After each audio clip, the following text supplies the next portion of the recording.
this video we are going to see how to upload the file in Spring Boot.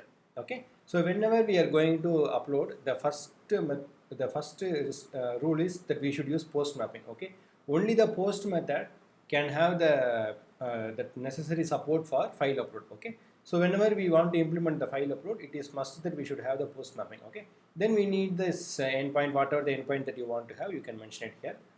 And for file upload, it is must that we should use the request parameter. We should not use request body, because request body does not contain or does not able to pass binary data or file data. Okay, so it is must that we should use request parameter specifically for the file upload. Okay, next thing, we need to use the data type called multi-part file. It is must. In case if you are using string or integer, that will be good for passing integer or other data type. But when it comes to file upload, it is must that we should use this multi-part file. Okay, so in this multi-part file, and you can mention whatever the name you want, you can mention it here. So here I will mention the file. Okay, so if you want to use img or if you want to use any other pdf file or anything, then you can mention this name here. But the main concept is here, whatever the name that we are mentioning here, that should be mentioned in the front end or in the client as well, because this name is not only for us, the same name will be referenced in the front end as well.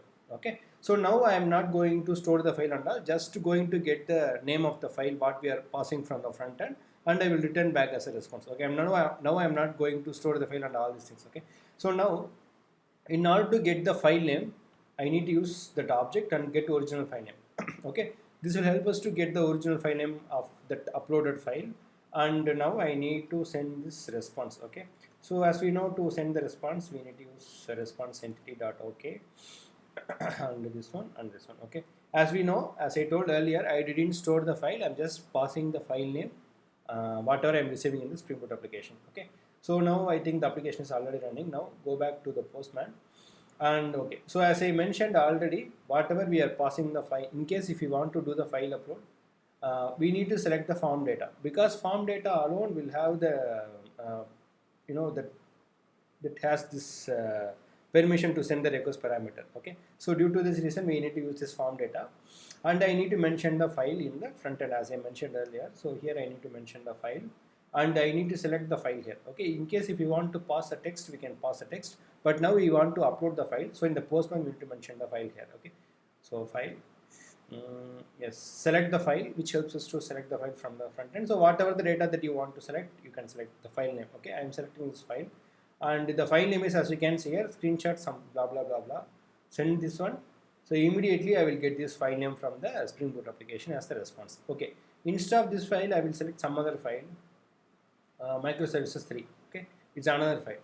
As you can see here, immediately I will get this file name in our response from the Spring Boot application. Okay, this is how we can able to do the file upload in our Spring Boot application.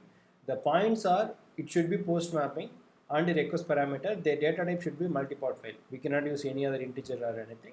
And from the front end, we should use form data. We cannot use request body, because request body does not able to send the actual data. Okay, so in order to pass this file, it is must that we should use this form data from the front end. Okay, this is what a simple file upload in our Spring Boot application from the Postman.